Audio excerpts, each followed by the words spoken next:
พี่น้องกันค่ากันเฮ็ดได้ไดเจ้าสิเอาบ่หรือบ่เอาเอาหรือบ่เอาอันถ้าเอาก็ลอกนังหักแซ่บได้แม่นคันคากนี่แซ่บกว่าหมู่ได้เอาบ่ลองเบิ่งเอาก็เอาชิบหล่อเขาเนี่ยแม่นบ่แม่น โอ้โอ้ดีได้โอเคอ่ะยัง10รอบไปนำไปดองกันเนาะ จับเอาหมด ลูกกบก็บ่เว้นเลยเนาะแน่ใส่ลูกกบอันนี้แม่นเนาะโอ้ลูกหวกใหญ่ลีไวเนาะเอ้ยเข็ดนี่เข็ดใหญ่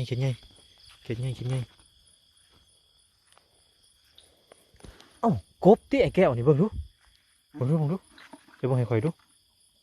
ฮะข่อยบอกกบเลยเนาะนี่เนาะแม่นโอ้กบอะไรพี่น้องเอ้ยเอ้าใหญ่ไวลิซะเนาะโดย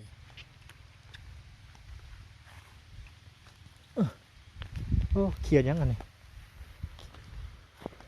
เขียดสีเขียวอ่ะไอ้แก้วเขียดยังคือมีสีเขียวอันนี้บ่นี่น่ะมันสีเขียวนี่เดี๋ยวนี่แกนเนี่ยไอ้แก้วมันหามันเด้อายุ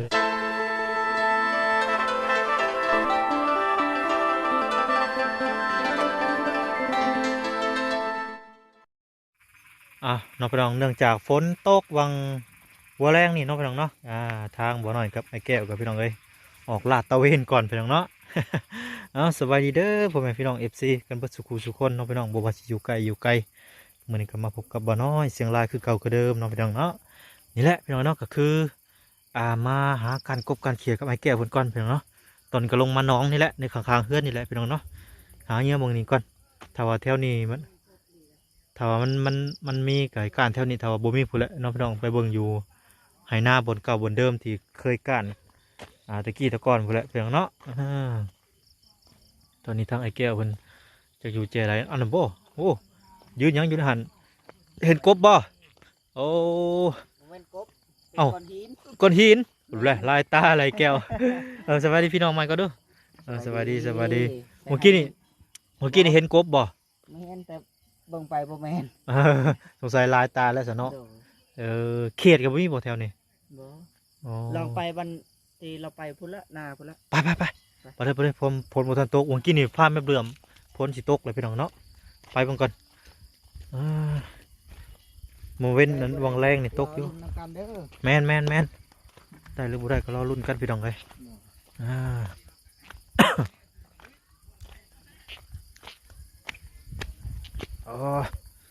ตกวังแรงนี่พี่น้องเลยฮะว่าพอได้ย่างกินตอนเช้าแมนพอได้ย่างกินพี่น้องเลยเดี๋ยวเงี้ยงเบิ่งในน้องนะอีกจะว่ามีเขียดตะปาดอีกอย่าหัวกระตุกน้ำอีกเว้ยคิดว่าหัวกระตุกน้ำโมเมนต์เนาะจ้ะโอ้คือเสียงโฟนมาบ่ไอ้แก้วคำโฟนมาเนี่ยมาหรือเนาะใส่เบ็ดเนี่ยน้ำท่วมแล้วค่อยหาเบ็ดบ่พอใส่น้ำท่วมได้ปรากฏตัวเดียวเมื่อเช้านี่ใส่เห็นแล้วบ่ไอ้แก้วเขียดบ่ฮะโอ้เขียดตะปาดบ่โมเมนต์ที่คันคากนะโอ้คันคากพี่น้องพี่น้องคันคากกันเฮ็ดได้ไดเจ้าสิเอาบ่หรือบ่เอาหรือบ่เอาอันถ้าเอาก็ลอกนังหักแซ่บได้แม่นคันคากนี่แซ่บกว่าหมู่ได้เอาบ่ลองเบิ่งเอาก็เอามันบ่เต้นออกมาในคู่คางคกพี่น้องคางคกพี่น้องฝั่งไทยเอิ้นเนาะแม่นมันเหนียวมันเด้อเหนียวมันได้เนาะบ้านเฮาคันคากบ้านเฮาเดี๋ยวพ่อมันจะบ่ไปเนาะหู้ดิคันคกหักย่างโอ้โคตรแซ่บกว่าหดกบเลยเดี๋ยวไปสิลักนะลอกนะเนี่ยเบิ่งแถวทางก่อนพี่น้องน้องสิมีบ่เห็นตายให้ซะนะตอนนี้ก็มาหอดจอดเทิงเป็นที่เรียบร้อยแล้วพี่น้องเนาะหอดบ่อนกบบ่อนเขียดแล้วจากซิมีหรือบ่เด้อพี่น้องเด้อมาลุ้นช่วยกันพี่น้องเนาะมาสุดนี้ก็ได้ตอนนี้ก็ตัวแรกแหกไม้ก็คือข้างคกคันคากพี่น้องเนาะไอ้แก่เพิ่นนั่นแล้วเนาะ เป็นจับแล้วเที่ยวไงแต่บ่น้อยบ่หันจับดอกนะเนาะบ่น้อยย่านคันคากย่านกบย่านคันคากกบเขียดได้อยู่แต่คันคากนั่นบ่น้อยบ่จับย่านโอ้หญ้าคือหลายเนาะมันบ่อยากเห็นกบเขียดเลยอันนี้มันหลีในใบตองเรียบร้อยเลยอันนี้เออปกติมันสิเห็นตามันเลยอันนี้หญ้าขึ้นสูงเลยบ่อยากค่อยเห็นปานใดเลย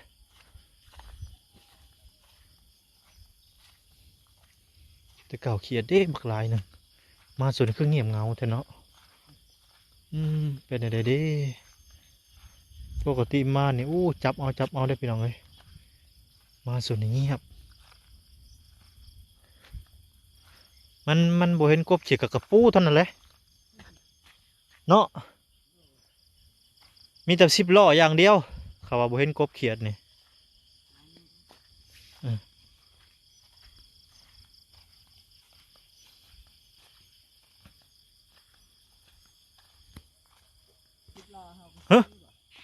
ได้ยังไอ้แก้วคือดังกอกเลยโอ้เบิ่งดู50 ล้อเขาว่ามันบ่มีอันเขียดก็ได้เบิ่ง10 ล้อก่อนเขาจะเอามือ10 ล้อเลยแล้วมือจับ ว่าปกติเฮาย่างมาหน่อยแก้วเนาะมันสิเห็นแต่กบเขียดนี่ นั่นยังไง ใส่ ยังเต็มกระเดาอยู่นะชิบหล่อเขาเนี่ย แม่นบ่ นี่ โอ้ดีได้โอเคอ่ะยัง10 ล้อไปนำไปดอกกันเนาะมึงก่อนตัว10 ล้อน้ำคุณป่นเนาะ เจ้ากลัวให้มันปนก็ได้ เออ นี่เรากลัวให้มันสุกเขาปน อืม แซ่บกันนะ เอามายังคือว่าหมูปลาบ่ นี่ หมูปลาน้อย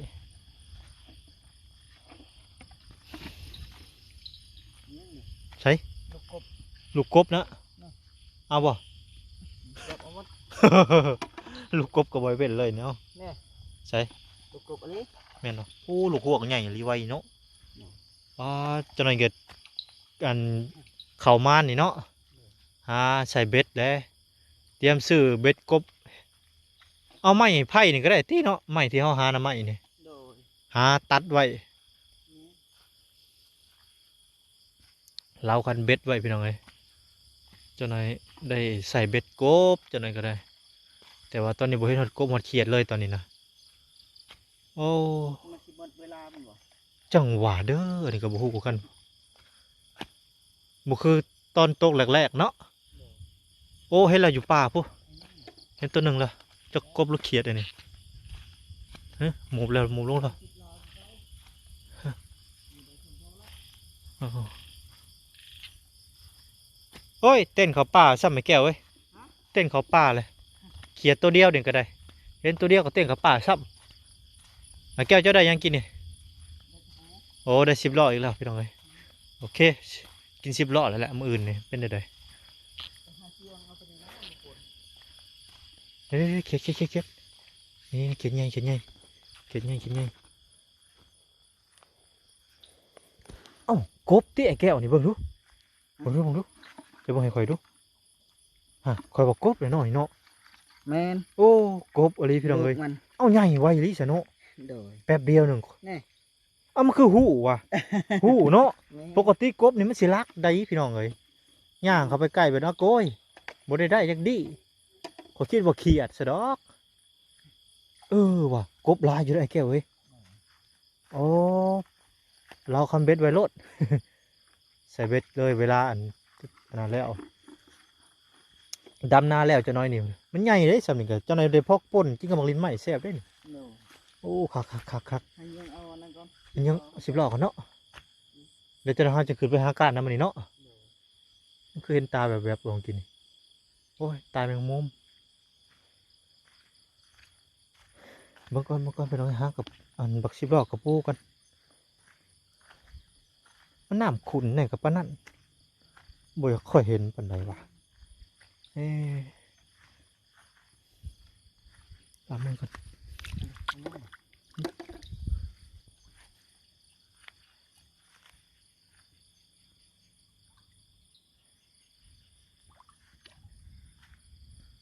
ได้บ่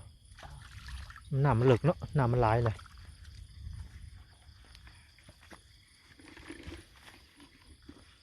เอ้าไม่ยังนะกับปูน้อย ปูน้อย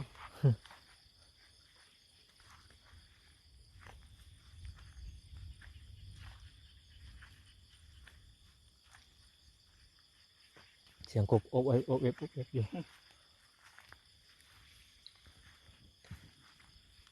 ก็เสียง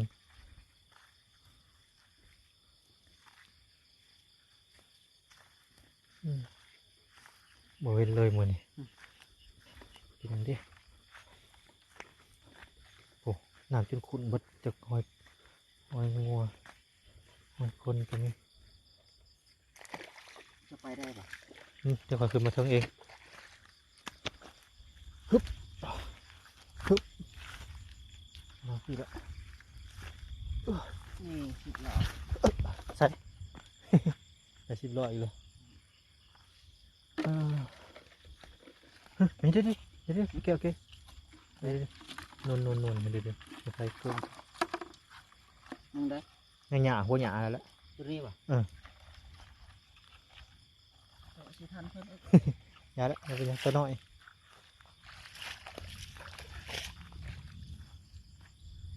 ได้3 ตัวละ 10 ล้อได้3 ตัวแล้วเนาะมันน้ำขุ่นแท้ไม่เห็นหยังเลยฮึบเที่ยวใครหน้าได้เสียบ่มีป่ะโอ้ยขุ่นเนาะขุ่นแห้งพ่นหยิบมาเลย คนมาแล้ว พ่นมาแล้วไปกลับทานอยู่ว่าจังใด ดูที่พักเพียงหน้าก่อนบ่ ยันบ่เศร้าเด้ครับว่าถ้าเมื่อพักพื้นอยู่เรือนเลย คือจังใด มีคนตกแห้งเลยนะ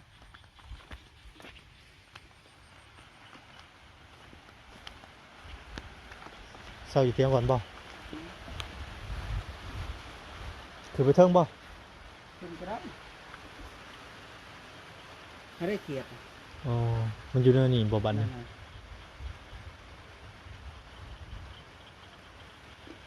ไปบังเกียดเอ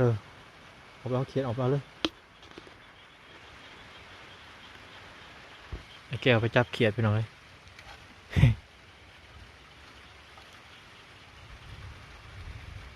ลองเงี่ยมองก่อนมันอยู่ในก้อนขี้ไทยบ่เนี่ยพี่น้องเนาะ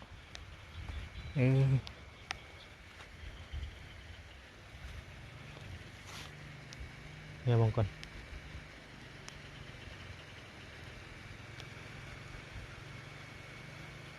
โอ้ผู้เขียดอยู่ปุ้นพี่น้องมันลงมันอยู่ให้หน้าพี่นี่โอ้2 ตัวพี่น้อง2 ตัว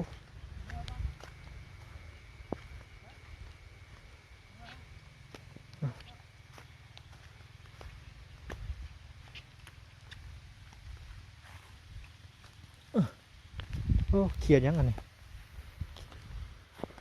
เขียดสีเขียวอ่ะไอ้แก้วเขียดยังคือมีสีเขียวอ่ะนี่บ่นี่น่ะ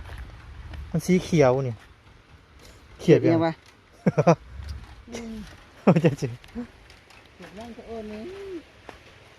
เขียดขายาวโมเมนต์จะ เกี เขี ย ย ด ด ยังเกียดเรื่องบ่ กี่เรื่องบ่ อืม กี่เรื่องก็เขียว กี่เรื่องก็สีเขียวหักมีได้แถวเดียวกันว่ะเขียดมีอยู่ต้มบ่แห้งผลกันผลยังไปมันจะเห็นอยู่แถวผมหัวหยาหรือว่าจังใด ใครมา อ้าวน้องพี่น้องก่อนสิเมื่อพี่น้องจับเขียดก่อนเนาะเขียดมันก็บ่อยากเห็นแล้วพี่น้องเอ้ยอึ๊บโอ้เอ้ากบตัวนี่กบอีกแล้วพี่น้องเอ้ยโมเมนต์เขียดได้นี่เขียดมันบ่เห็นแล้วพี่น้องบ่คือข้าวตะกี้อีกว่ะตอนมาช่วงกับอาเบยเพิ่นตะกี้แต่ก่อนเนาะโอ้ไอ้แก้วมีแต่กบน้อยหั่นน่ะมีแต่กบน่ะซ้ำนี่เบิ่งเอาบ่ซ้ำนี่ เอามา อุ้ยเหนียวเจี๊ยกเลย เป็นลูกมัน เอาไปย่าง นี่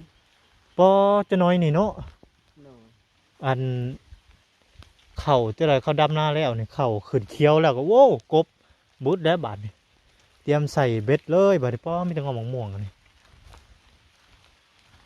ปกตินี่เขียดนี่แถวน้ำมันนี่โอ้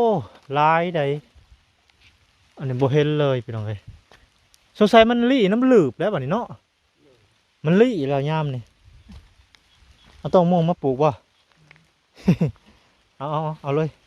มะม่วงนี่ก็คักได้ลงเลิกหรือว่าจักห่างมันลงเลิกแต่นี่แกนเนี่ยไอ้แก้วมันห่างมันดีได้อยู่มาปลูก ไป พี่น้อง ปลูกของบ้านเฮาธรรมศาสตร์ เพื่อรุ่นลูกรุ่นหล้านพุ่นแหละรุ่นเล้นพุ่นแหละได้กินก็ได้ เฮาบ่ได้กินบ่เป็นหยัง บ่เป็นหยังบ่แล้วมันสิอันนี้ได้เบิดจะน้อยนี่ต้นนี่มันสิเป็นของไผของลาวอย่างกินบ่ได้ ฉะนั้นต่อไปเขาสิดุดเขาสิบักถิ่มอะนะเราก็ต้องไปปลูกไว้อะนะเนาะปลูกไว้ไปเมื่อวันฝนตกเลยพี่น้องเอ้ยฝนตกหนักแล้ว ปติมันสิมีนะเขียด แม่นมันสิอยู่หูบ่อยู่หลืบก้อนขี้ไทยบ่หรือว่าจังได๋ก็บ่ฮู้ มันคอยมาหมดยามมันแล้ววะ เบิดยามมาแล้วมันเข้าหูเข้าหยังเนาะ โดย เข้าหลืบเอ้าเวลาเฮาไทยหูดแล้วมันเต้นอะไรไทยหน้าดำมันเต้นได้ไปแล้ว โดย มันหลีเนี่ยก้อนขี้ไทยได้ยามนี่ โดย โซนนั้นมันออกหนังโอเคครับพี่น้องตอนนี้ก็เอาโทรศัพท์เขาไว้ส่งก่อนพี่น้องเอ้ยเพราะว่าฝนตกแห้งแล้วพี่น้องเอ้ยได้ยังนะ เขียด เขียดบ่ตัวนี้ไปซ้ ไปซะ ำโอเคครับพี่น้องได้มะม่วงอีกแล้ว เดี๋ยวพี่น้องกบเขียดก็ได้ซ้ำนี่แหละกระปูเนาะได้ซ้ำนี่ก็ถือว่าพอดีแก้วเลยพี่น้องเอ้ยบ่ไหลไปเมื่อพี่น้องลาพี่น้องไปก่อนสบายดีพี่น้องสบายดี ส